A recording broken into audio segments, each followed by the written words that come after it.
Welcome back. తాటి రైతులు, కల్లు గీత కార్మికుల సంక్షేమే లక్ష్యంగా కేంద్ర ప్రభుత్వం ప్రత్యేక చర్యలు చేపట్టాలని ఏపీ బీజేపీ శాసనమండలి పక్ష నేత సోము వీర్రాజు కేంద్ర మంత్రి శివరాజ్ సింగ్ చౌహాన్ను కోరారు. న్యూఢిల్లీలో ఆయన మర్యాదపూర్వకంగా కలిసి వినతి పత్రం సమర్పించిన సోము వీర్రాజు దేశవ్యాప్తంగా తాటి రైతులు, కల్లు గీత కార్మికుల సమస్యలను మంత్రి దృష్టికి తీసుకువెళ్లారు. వారి సంక్షేమం కోసం ప్రత్యేకంగా తాటి బోర్డు ఏర్పాటు చేయాలని విజ్ఞప్తి చేశారు.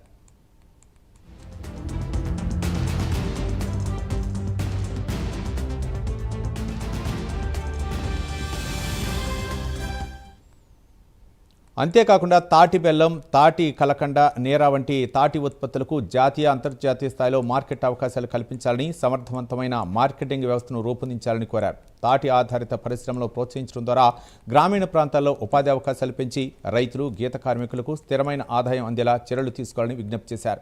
ఈ ప్రతిపాదనపై కేంద్ర మంత్రి శివరాజ్ సింగ్ చౌహాన్ సానుకూలంగా స్పందిస్తూ వినతిపత్రంలో పేర్కొన్న అంశాలను పరిశీలించి తగిన చర్యలు తీసుకుంటామని హామీ ఇచ్చినట్లు సోము వీర్రాజు తెలిపారు.